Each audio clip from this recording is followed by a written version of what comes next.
President Trump and his allies have suffered yet another major loss in their legal efforts to overturn the election results, this time from the Supreme Court, which now includes 3 of President Trump's own nominees. The justices issued a single sentence on the ruling, saying the challenge against Pennsylvania's results have been denied. However, President Trump continues to say this particular legal action wasn't specifically his. Ed O'Keefe is following the Biden team's reaction in Wilmington, Delaware.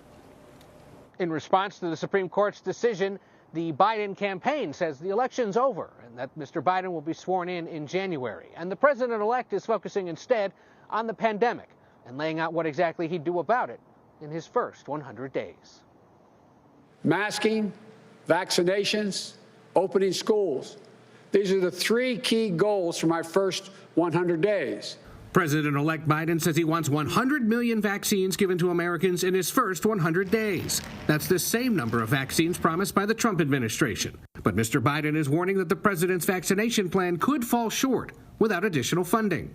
There's a real chance that after an early round of vaccinations, the effort will slow and stall.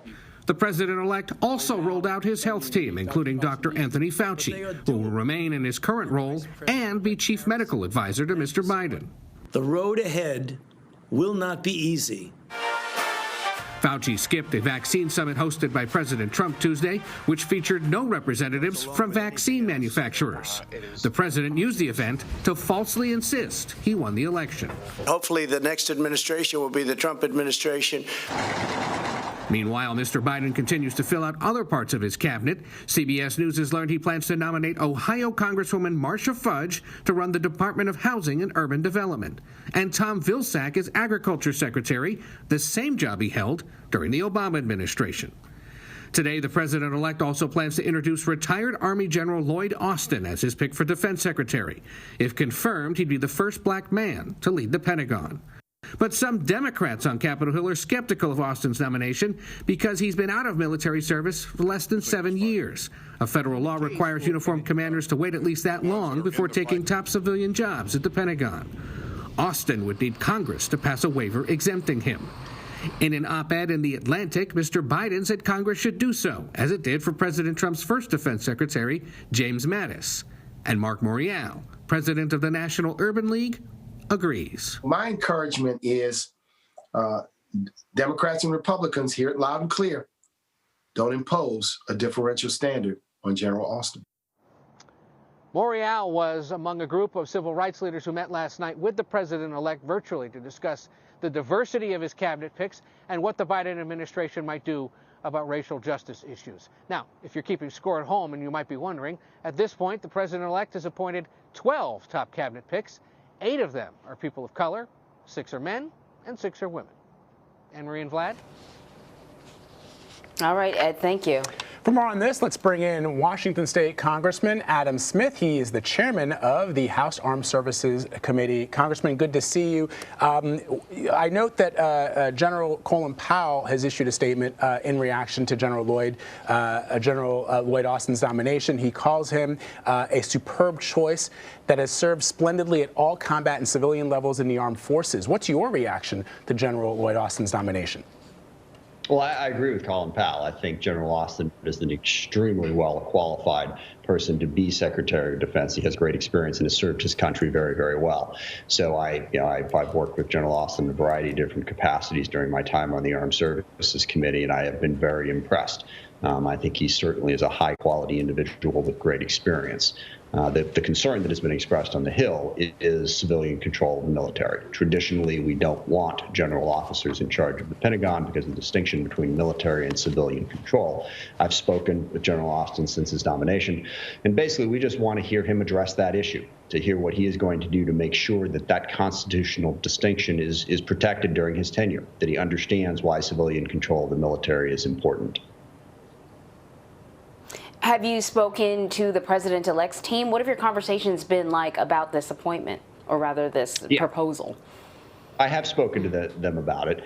And I think the biggest thing is the unusual circumstance is most of the nominees have to be confirmed by the Senate. Sorry, all of the nominees have to be confirmed by the Senate. None of them have to come through the House. So by and large, as a House member, I always say that's one of the great things about being a House member. People can be upset about a nominee, but we don't get a vote. On this one, we do get a vote in the House. We have to vote to waive the requirement of the separation between serving as a general officer and being Secretary of Defense, just like we had to 4 years ago with Secretary Mattis. So the House is going to have to be part of this process. We're going to have opportunities for members of our committee, others in leadership, to speak with General Austin and to speak with members of the Biden administration about their understanding of civilian control of the military. So we're looking for ways to make sure those conversations happen. The other thing is, 4 years ago, a lot of Democrats, including me, voted against giving Secretary Mattis the waiver. Now, part of that was because Secretary Mattis did not come before the committee. And let me just say, I have incredible admiration for Secretary Mattis. I spoke to him at the time. He was perfectly willing to talk with us. The Trump administration said he couldn't. So it wasn't his fault. But we didn't have that opportunity to do our vetting since we, too, are going to have to vote. So that's what's going to be important between now and when Secretary Austin is confirmed. Yeah, and Congressman, maybe for our viewers who are trying to sort of understand what this process is all about, explain what this waiver process is, why it's a part of our, sort of a fundamental part of who we are as the United States, that we have civilian control of the armed forces, ranging from the President of the United States, who serves as Commander-in-Chief but is not a military uniformed officer, to the Secretary of Defense. Why that's important and what some of the concerns are, which are bipartisan. Well, yeah, look, at the time that our country was founded, and frankly, since then, many countries around the world, it is routine that the military, does coups and takes over the government and runs it. And you have a military-run government. So our founders were very mindful, and we all have been since, of the need to separate that, to make sure that it's civilian control. Military is a different job. Look, the easiest way I can sum up why this is important is during the time I've served with the military, I've been overwhelmingly impressed by a number of things, but one big one stands out. If you ask a member of the military, a military officer, can you do something? The answer is always going to be yes. That's just the way they're wired. You give me another 1,000 troops, I can take that hill, I can hold this. Their mentality is whatever you ask, we can do. And that's their job. They're prepared to do whatever the civilian leadership decides our policy should be and carry out those orders.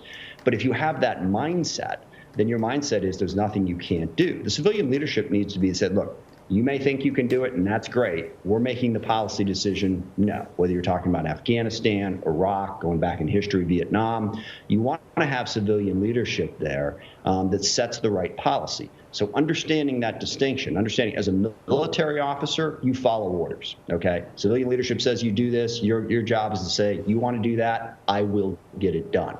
In civilian leadership, you have to decide much more often whether or not it is wise to do it in the first place. And that's a distinction that I think is incredibly important in the Secretary of Defense.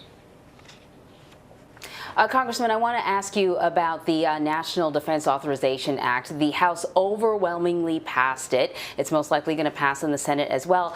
However, the president is threatening to veto the bill. He's probably not going to be able to, but his concern are protections for social media sites. He wants social media sites stripped of certain legal protections. What's your reaction to the president's threat? Well, 2 quick points. First of all, let's be 100% clear. He absolutely will be able to. The phrase veto-proof majority is really just an expression. There's no veto-proof majority. He can still veto it. It just means we have the votes to override him if it comes back. So he can do it. I don't think he should. Look, this is a difference of opinion on an issue. The House has spoken, the Senate will speak, and we should vote for the bill if we have to an override. But also understand what the president is talking about, regardless of how you feel about Section 230 and just how much protection from liability social media platforms should have, it's got nothing to do with this bill. The president is saying he's going to veto the defense bill because of something that isn't in it. Not because of some policy we did, but because of something that not only isn't in it, but isn't within our jurisdiction, has never been brought up. I mean, we have a process. So if the president cared about this way back in May and June when we were marking up the defense bill, he could have put it in. I didn't hear about this until the end of November, after we had passed it in the House, we passed it in the Senate. We were just about finalizing our conference report. So to, take bonuses will be taken away from our service members. Military construction projects will be canceled. Training will have to be stopped if we don't pass these authorizations. So however one feels about Section 230 and whether or not it ought to be repealed, it's not a reason to kill the defense bill. Section 230 is not going to be repealed by this Congress. So the message I have for anyone on this bill is you can either not repeal Section 230 and pass a defense bill, or you can not repeal Section 230 and not pass a defense bill. There's no path here where the president gets what he wants. All he can do is do great damage to other unrelated things. And that's what I'm hoping. I hope he will decide that this is not a good path. And if he does, I hope the Republicans and the Democrats who voted for this bill yesterday will stand by that vote, do our job for the servicemen and women who are serving our country and protect the troops and pass the defense bill.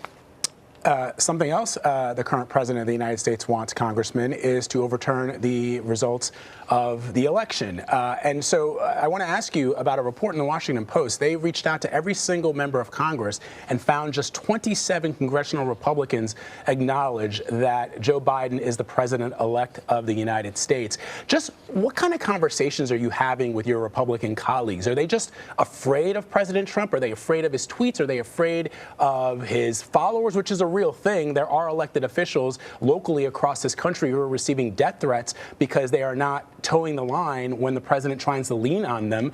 But I just want to get a sense of when they're not in front of the cameras, when they're not talking to reporters, what are they saying to you about why, they seemingly are willing to enable this president to undermine our democracy?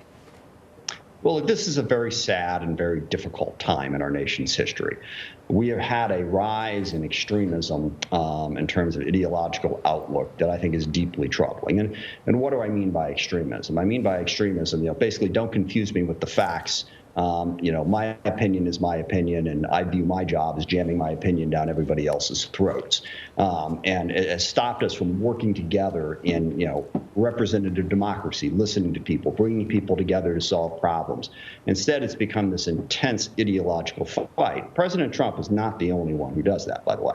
He certainly has perfected the art in terms of driving people apart and making politics about personalities and about partisanship and about loyalty and all the things that it's not supposed to be about. But it's a problem across our country. So my dominant approach here is on January 20th, Donald Trump is no longer going to be president, and we will have an opportunity. And I think President-elect Biden has taken the exact right approach, an opportunity to bring people back together and get back to what the best of politics is. And the best of politics is you bring diverse groups of people together to try and solve problems for all of our betterment. That's what you try to do. So, what I'm trying to do on the defense bill is I'm working on the issues where we can work together. I'm not looking for ways to start another argument. The election is over.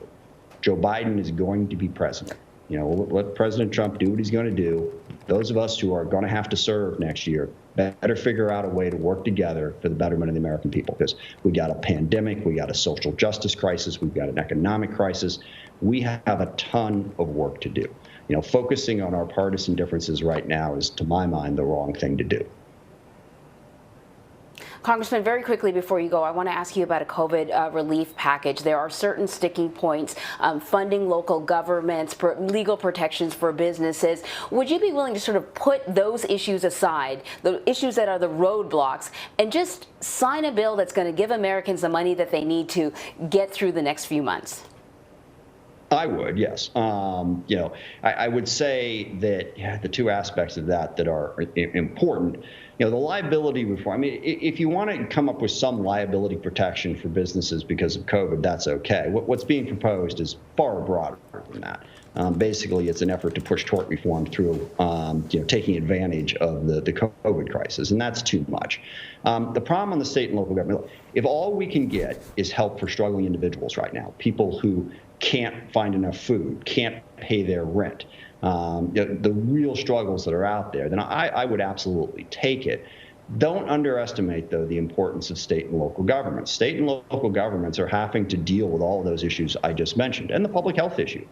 when you want to get a test, when you want to get a vaccine, state and local governments are involved in spending the money necessary to make sure that that is available to everybody.